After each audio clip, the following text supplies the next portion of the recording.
여기에 모인 여러분들을 주님의 이름으로 축복합니다. 우리 함께 사도신경으로 하나님께 우리의 신앙을 고백하시겠습니다.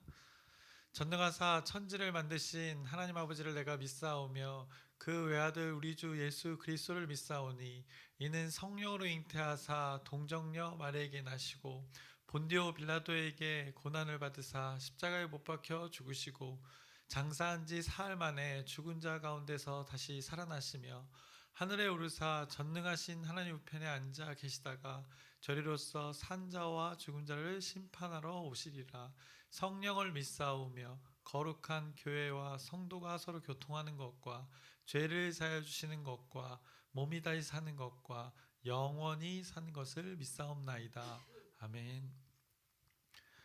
살아계신 하나님 아버지, 오늘도 우리에게 새날 새 생명 허락해 주심을 감사합니다. 오늘 이 귀한 날 어떻게 살아가야 될지 하나님의 뜻을 묻기 위해서 이 자리에 모였습니다. 이 시간을 구별하였고 마음을 구별하였습니다. 하나님의 사람들 가운데, 하나님의 자녀들 가운데 하나님께서 하나님의 영으로 우리의 영을 인도하여 주시옵소서. 오늘 하루도 하나님께 의탁합니다. 하나님의 뜻을 구합니다. 이 가운데 하나님의 뜻이 온전히 우리 삶 가운데 실현되어지는 그 하나님의 나라가, 하나님의 다스림이 우리 삶 가운데 벌어지는 아주 귀한 하나님의 역사의 현장이 되게 하여 주시옵소서. 또 우리가 많은 것을 구합니다. 우리가 원함도 있고 하나님의 뜻을 구함도 있습니다. 그 가운데 잘 분별하여서 하나님의 뜻이 우리의 삶 가운데 온전히 이루어지는 그 귀한 일들 벌어지게 하여 주시옵소서. 예수님의 이름으로 기도드렸사옵나이다. 아멘. 함께 찬송가, 새 찬송가 204장 찬양하시겠습니다. 새 찬송가 204장, 통일 찬송가 379장입니다. 주의 말씀 듣고서 찬양하시겠습니다.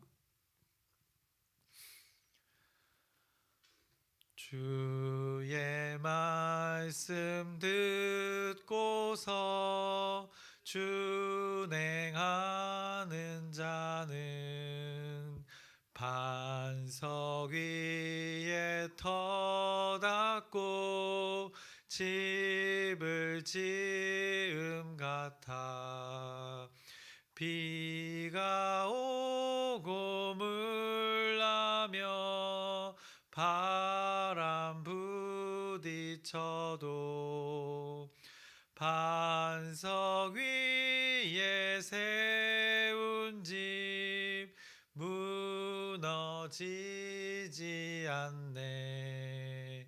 잘 짓고 잘 짓세 우리 집 잘 짓세 만세 반석 위에다 우리 집 잘 짓세 주의 말씀 듣고도 행치 않는 자는 모래 위에 터 닦고 집을 지음 같아 비가 오고 물나며 바람 부딪힐 때 모래 위에 세운 집 크게 무너지네. 잘 짓고 잘 짓세 우리 집 잘 짓세 만세 반석 위에다 우리 집 잘 짓세 세상 모든 사람들 집을 짓는 자니 반석 위가 아니면 모래 위에 짓네. 우리 구주 오셔서 지은 상을 줄 때 세운 공로 가서 영영상 벌 주리. 잘 짓고 잘 짓세 우리 집 잘 짓세. 만세 반석 위에다 우리 집 잘 짓세. 아멘. 오늘 함께 나누실 말씀은 누가복음 6장 39절부터 49절의 말씀을 나누겠습니다. 누가복음 6장 39절부터 49절의 말씀입니다. 예수님께서는 제자들을 이렇게 부르시고 구별되어 살아가라고 그 삶의 방식을 계속 누가복음에서 계속해서 말씀하고 계십니다. 그래서 그 삶의 방식은 하나님 나라의 가치관이 적용된 이 땅에서의 그 삶이었습니다. 하나님의 다스림의 방식이 그 인간의 세상에 적용되기를 원하셔서 그 방법을 예수님께서 알려주셨습니다. 그래서 먼저는 우리의 인간의 마음이 어떠해야 하는가? 답은 가난해야 한다는 것입니다. 그것은 하나님 아버지를 갈급함으로 그 가난한 마음이 있어야 된다는 것입니다. 그 갈망이 있을 때 하나님의 다스림이 우리 사람들 가운데 존재한다 말씀하셨습니다. 그 마음이 어떠한 그 형태로 나타나는가? 결국에 그 삶의 양식을 말씀하셨는데 원수를 사랑하는 그 삶의 양식으로 나타나게 된다는 것입니다.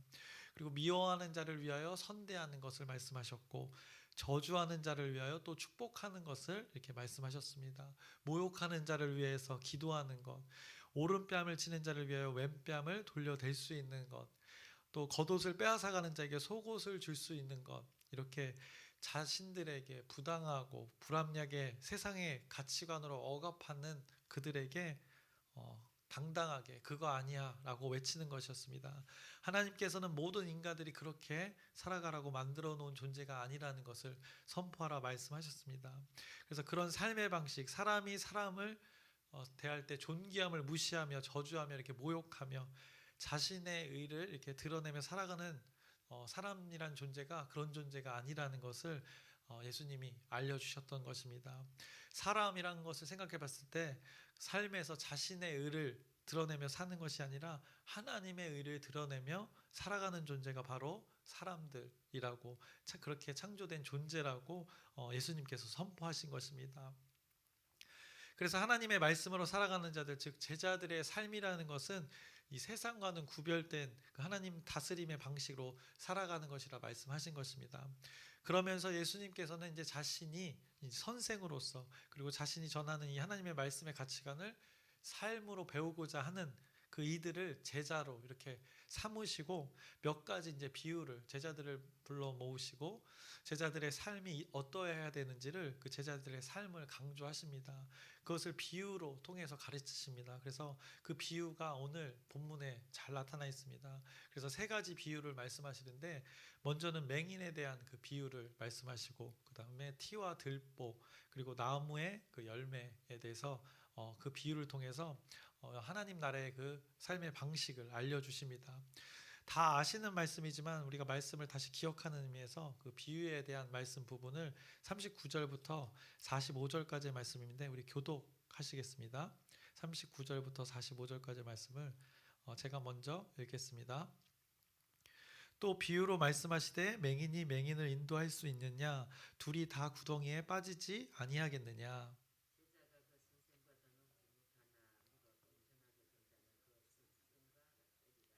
어찌하여 형제의 눈 속에 있는 티는 보고 내 눈 속에 있는 들보는 깨닫지 못하느냐?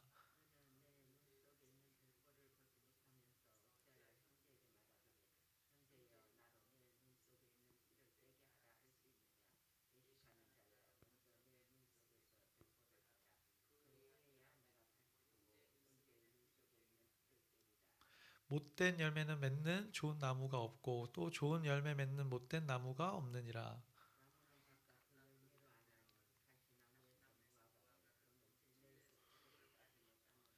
선한 사람은 마음에 쌓은 선에서 선을 내고 악한 자는 그 쌓은 악에서 악을 내나니 이는 마음에 가득한 것을 입으로 말함이니라. 아멘. 네, 거기까지만 읽겠습니다. 네, 그래서 이게 먼저 맹인에 대한 비유가 나타났습니다. 안 보이는 자가 안 보이는 자를 인도할 수 없는 것입니다. 그래서 앞을 볼 수 없는 자가 다른 사람을 인도할 수 없습니다. 앞이 안 보이는 자가 안 보이는 자를 인도한다는 것은 매우 어떻게 보면 위험한 일이 되는 것입니다. 지금 이런 일이 만약에 지금 우리 여기 도로 밖에서 일어난다고, 인도에서도 일어난다고 생각해 보시길 바랍니다. 생명이 위험해지는 일이 발생할 수 있는 것입니다. 지금 예수님은 제자들을 부르시고 하나님 나라의 삶의 그 방식을 가르쳐 주시고 나서 이런 비유를 지금 하고 계시는 것입니다. 그런데 여기서 그 맹인은 누구를 가리키는 것일까요? 율법 교사 바리새인들을 말하는 것입니다. 그들은 지금 눈이 가리워진 상태라고 말씀하고 있는 것입니다. 영적으로 지금 영의 눈이 가리워진 상태라 말씀하는 것입니다. 그런 자들이 지금 자신들의 것으로 이 눈에 가리워진 상태로 자꾸 누구를 이렇게 가르치려고 한다는 것입니다. 자꾸 누구를 자신의 말로 인도하려고 하는 것을 예수님께서 비유로 말씀하고 계십니다.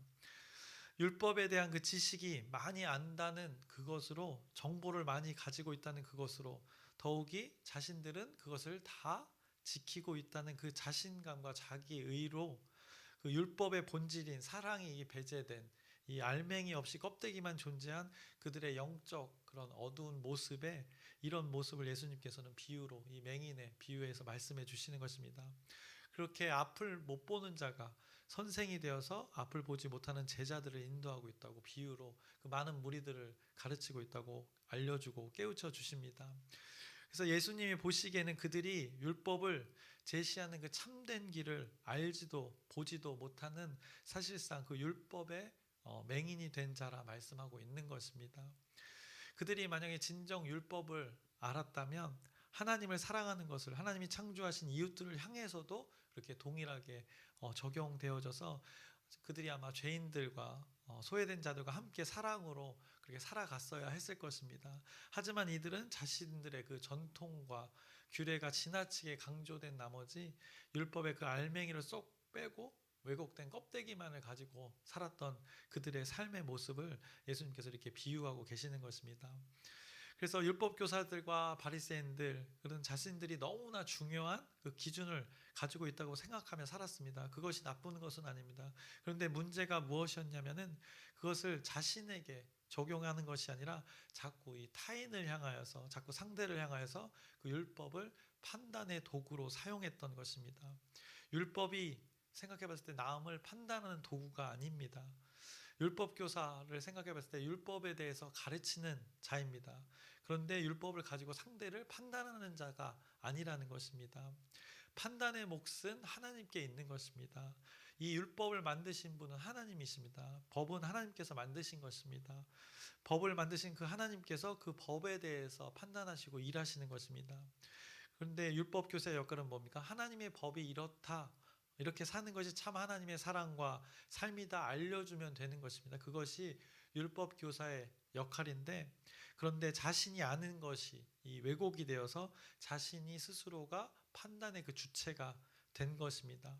그래서 예수님이 이들을 향해서 앞을 보지 못하는 자라고 이렇게 비유하신 것입니다. 눈먼 자라 말씀하시는 것입니다. 하나님의 참뜻을 모르는 자, 왜곡된 그 자들을 오늘 맹인이 맹인을 인도하는 것이라 예수님께서 비유하셨습니다.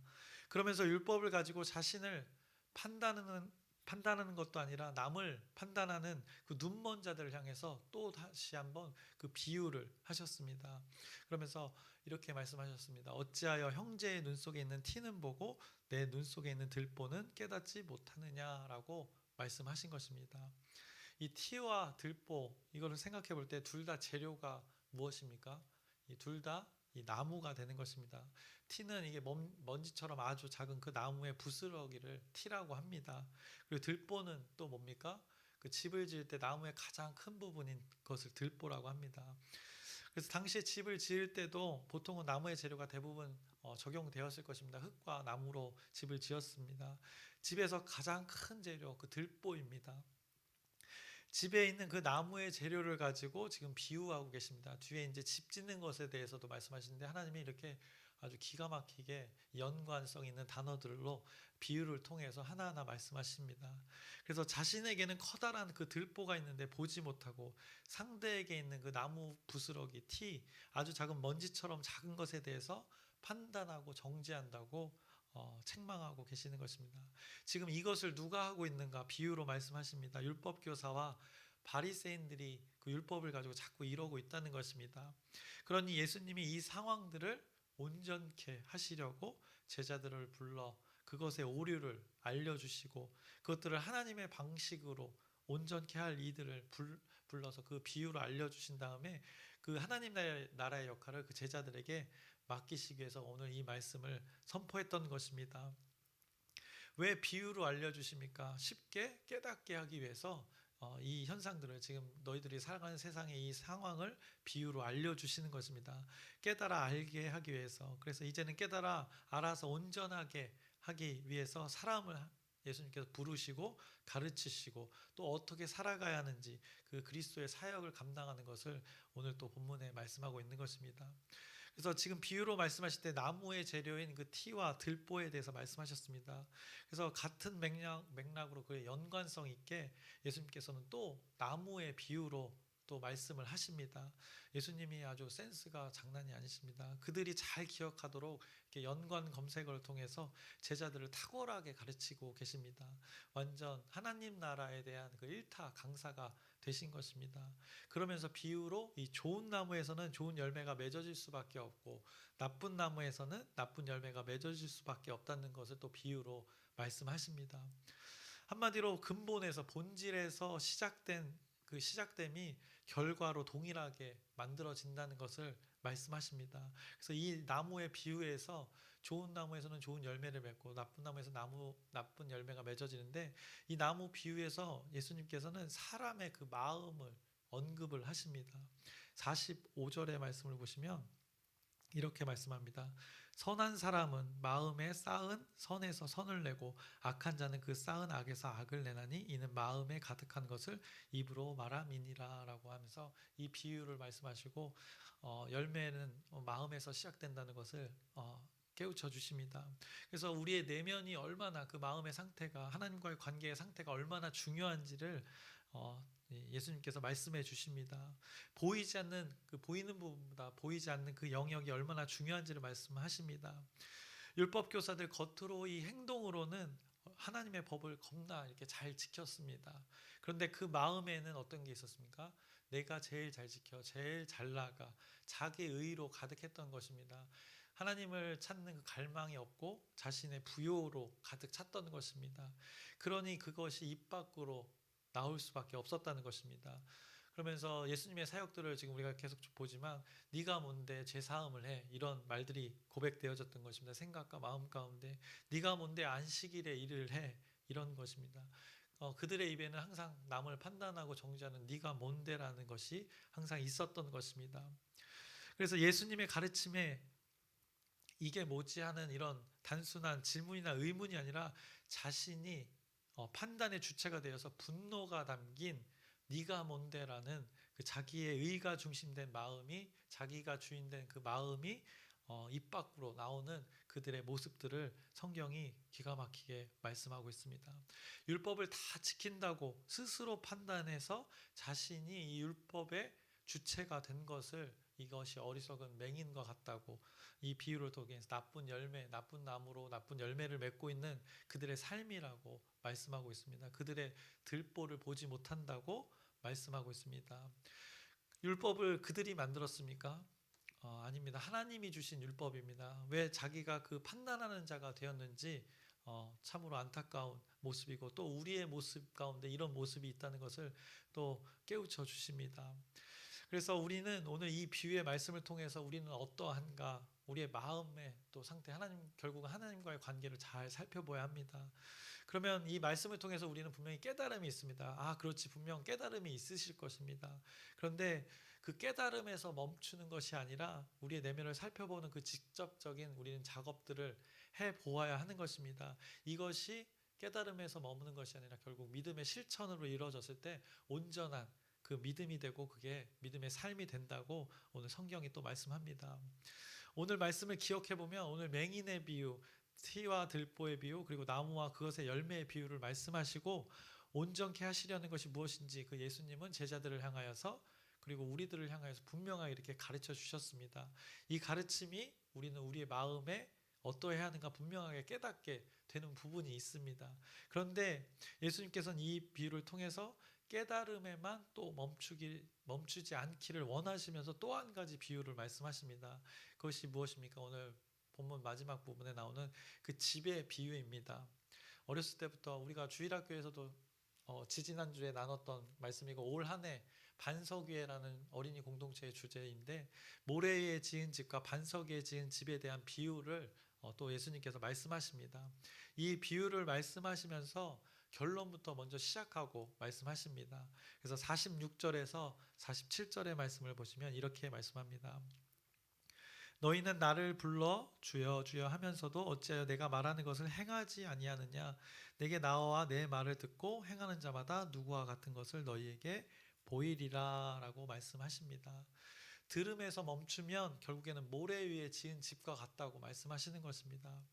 보기에는 모래 위에 지은 집이나 반석 위에 지은 집이나 똑같이 멀쩡한 집으로 보입니다. 그런데 비가 많이 와서 환경이 어려워질 때 그 집이 무너진다는 것입니다. 우리도 이렇게 잘 그리스도인으로 살아가지만 결국 우리가 흔들리는 환경에 처했을 때 진짜가 드러난다는 것입니다. 그때도 그리스도인의 삶으로 살 수 있는지 그 삶으로 증명이 된다는 것입니다. 진리가 만약에 보기에는 멀쩡한 집으로 우리가 보이지만 비가 많이 와서 환경이 얼어질 때 그 집이 무너졌을 때 그것은 결국 진리로 살지 못하는 삶이 되어지는 것입니다. 들음에서 머무는 것은 결국 진리가 진리되지 못한다는 것입니다. 진리가 뭡니까? 최고의 이치입니다. 깨달음의 어떤 변하지 않는 그것을 우리는 진리라고 합니다. 근데 그렇게 살아갈 때 온전한 이치가 되어지는 것입니다. 진짜 이치가 되어지는 것입니다. 선포된 하나님의 말씀이 진리가 되어지기 위해서는 단순히 깨달음에만 머물면 안 된다는 것을 지금 예수님께서 말씀하고 계시는 것입니다. 우리에게 지금 오늘 나누고 있는 말씀이 어떤 먼 이상이 아니라 우리의 삶에서 어느 정도라도 실현되어져야 실제가 되어져야 그것이 진리라고 말씀하고 계시는 것입니다. 그래서 미워하는 자를 선대하라 얼마나 멋있고 어떤 광고의 말 같습니까? 감동적이다 하고 나서 나를 미워하는 자를 향해서 나한테 감히 그럴 수가 있어? 라고 이러면 모래 위에 그 말씀이 놓인 것이라는 것입니다. 우리를 미워하는 자를 향해서 선대하는 삶이 우리 가운데 실제로 있을 때 그때가 천국이 하나님의 나라 반석 위에 세워진 집이라고 성경이 예수님께서 말씀해 주시는 것입니다.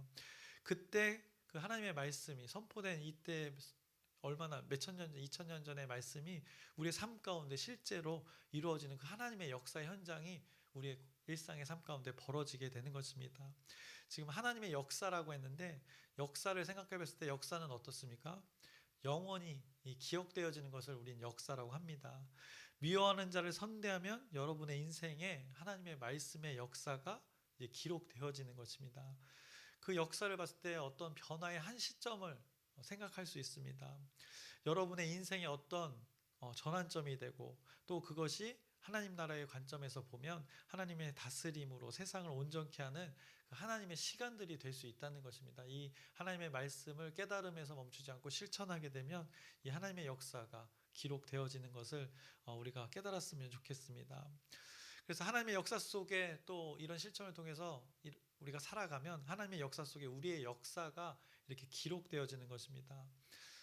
제가 어제 이제 강화도에 장모님과 또 처제 처형과 함께 강화도에 처음 그 복음이 전해진 곳을 다녀왔습니다. 우리 권사님들도 몇 번 다녀오셨는데 그곳에 가면 이 복음의 역사가 기록된 그 교회가 있습니다.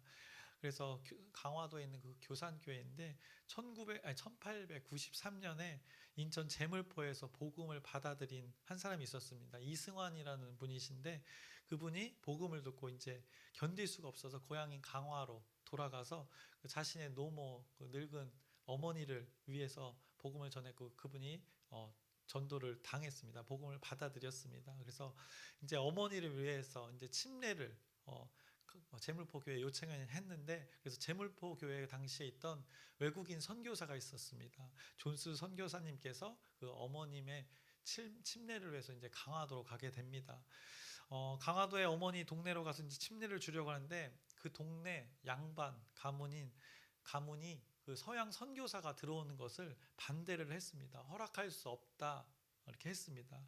결국 이 이승환이라는 분은 밤중에 어떻게 했습니까? 노모를 업고 배를 타고 바다 한가운데 나가서 그 존스 선교사와 만나서 배 위에서 이 침례를 베푸는 놀라운 장면이 벌어졌습니다. 그래서 이 모자는 배 위에서 존스 선교사를 통해서 침례를 받았습니다.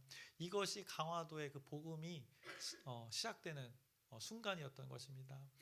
그 강화도에 전해진 그 복음의 역사가 그들의 삶에 있었던 것입니다. 그들이 복음을 믿고 실천했던 그 삶이 역사에 기록되어졌습니다. 그들은 하나님을 믿기로 하는 그 삶에 결정하여서 그렇게 살아간 것뿐인데, 그들의 삶이 이렇게 역사에 기록되어진 것입니다. 그들은 역사에 기록되기 위해서 산 것이 아니었습니다. 그런데 하나님 나라의 역사에 기록에 그 영원히 남기게 되는 그 인생을 살았던 것입니다. 그 후에 어떤 일이 벌어지는가? 이후 마을 몇몇 사람들이 이 강화도의 이 이승환의 집에 모여 예배를 드리게 됩니다. 이제 일종의 가정교회가 된 것입니다. 그것이 또 어떻게 열매 맺었는가? 지금 강화 그 교산교회 첫 시작이 된 것이고, 강화도의 그 수많은 초기 기독교의 시작이 되었습니다. 당시의 이야기를 좀 더 드리자면, 이 하나님 역사에 동참한 가정교회에 또 누가 있었는가? 계속 사람이 더해집니다. 처음에 존스 선교사를 못 들어오도록 막았던 그 동네 훈장이 있었습니다. 그 서당의 훈장인 김상임이라는 분이, 또 이분이 회심을 해서 예수를 믿어서 가정교회 일원이 된 것입니다. 그래서 복음이 급속도로 전파되기 시작하게 되었습니다. 그래서 강화도에 영향력 있는 그 복음을 선교사님을 들어오라 말아 했던 그 영향력 있는 훈장님이 복음을 거부하다가 이렇게 받아들이게 되니까 이제 강화도에는 복음의 문이 활짝 열리기 시작한 것입니다. 김상임이 그분이 말하기를, 이 훈장님이 말하기를, 외국인 선교사야, 그리고 또 이승환의 그 사려 깊은 행동과 그 가정교회 교인들의 변화에 감복해서 이 기독교를 받아들였다고 그가 고백했다고 합니다. 선교사님과 이승환의 삶의 행동 방식이 그들을 변화시켰던 것입니다. 하나님 나라의 복음을 받아들인 자가 하나님 나라의 가치관으로 살았더니 그것을 보고 복음을 받아들일 수 있는 계기가 됐고, 또 복음이 능력이 되어 살아가게 된 것입니다. 그 훈장 김상임이라는 분이 복음을 받아들였다는 소식에 분노한 사람이 있었습니다. 동료 훈장이었습니다. 동료 훈장인 또 박능일이라는 분이 있었는데, 아니 당신이 어찌 이 기독교 서양 선교사 서양 양놈의 것을 받아들이냐면서 따지러 간 것입니다. 그 가정교회. 근데 따지러 갔다가 어떻게 됐습니까? 이 동료 훈장도 예수님을 받아들이는 이 놀라운 하나님의 역사의 현장을 보게 되는 것입니다. 이것이 다 하나님의 가치관을 가지고 하나님의 다스림을 의지해서 살아간 사람들의 그 일상이었는데, 이런 하나님의 역사에 기록되는 놀라운 일들이 벌어지게 된 것입니다. 그래서 많은 교회들이 세워진 것을 거기 가면 볼 수 있습니다. 그래서 하나님의 나라, 하나님의 다스림의 역사가 이렇게 온 동네로 퍼져가는 그 역사를 다시 한번 보게 되었습니다. 이 우리가 나누고 있는 이 누가복음의 말씀들도 동일한 현장입니다.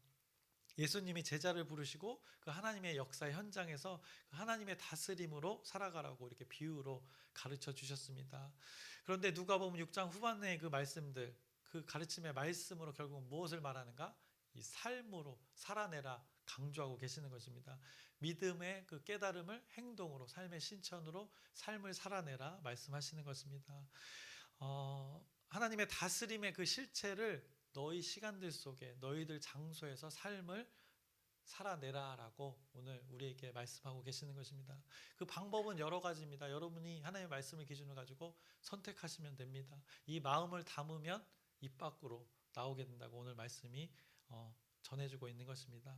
그래서 정리합니다. 동일하게 저와 여러분들이 이 말씀의 실천에 동참하여서 하나님이 이끄시는 그 역사에 몸을 한번 맡겨보시길 바랍니다. 우리는 지금 역사라는 거대한 것에 참여하려고 하는 것이나 우리 일상을 하나님의 말씀을 가지고 살아가지만, 그것이 결국에는 이 반석 위에 세워지는 집이 된다고 말씀하시는 것입니다. 반석 대신 예수 그리스도가 여러분의 삶을 주관하시고 인도하실 것이니 예수 그리스도를 신뢰하는 삶이 여러분의 오늘 가운데 어김없이 이어지기를 주님의 이름으로 축원합니다. 기도하겠습니다. 살아계신 하나님 아버지, 오늘도 예수님께서 가르쳐 주십니다. 비유로 알아들을 수 있도록 깨닫게 하기 위해서 말씀하십니다. 그 깨달음이 또 거기서 깨달음에서만 머물지 않고 믿음의 삶을 살아내기를 원하셔서 또 믿음의 실천까지도 말씀하십니다. 결국 이 모든 하나님의 말씀을 가지고 우리가 반석 위에 살아가게 해주시옵소서. 모래 위에 지은 집이 아니라 반석 위에 지은 집으로 우리가 믿음으로 하나님께 요청했을 때 그 하나님이 이끌어 가심을 통해서 모든 것이 온전히 이루어지는 우리의 공동체의 삶, 우리의 삶 되게 하여 주시옵소서. 예수님의 이름으로 기도를 쌉나이다. 아멘. 하늘에 계신 우리 아버지여, 이름이 거룩히 여김을 받으시오며 나라의 마옵시며 뜻이 하늘에서 이루어진 것 같이 땅에서도 이루어지이다. 오늘날 우리에게 일용할 양식을 주옵시고 우리가 우리에게 죄 지은 자를 사하여 준 것 같이 우리의 죄를 사하여 주옵시고 우리를 시험에 들게 하지 마옵시고 다만 악에서 구하옵소서. 나라와 권세와 영광이 아버지께 영원히 있사옵나이다. 아멘. 우리 기도 제목 짧게 나누고 함께 기도하겠습니다. 우리 공동체에 주어진 사명이 있습니다. 전도 프로젝트로 일상에서 복음의 삶을 살아내자 말씀합니다. 우리가 하나님의 다스림 방식대로 살아가면 그들은 하나님께로 찾아올 것입니다. 그 삶을 살아내는 시간들이 될 수 있도록 여러분의 기도 부탁드립니다. 또 우리 권사님, 또 안수 집사님 오랜만에 뵈서 반갑습니다. 우리 아프신 분들이 있는데 이게 회복이 조금 점차적으로 이루어지는 걸 봅니다. 하나님의 일하심을 우리 구하는 시간 됐으면 좋겠습니다. 만성 통증으로 또 아프신 감기로 계절 환절기통에 아프신 분들을 위해서 여러분의 계속된 진실된 기도 부탁드립니다.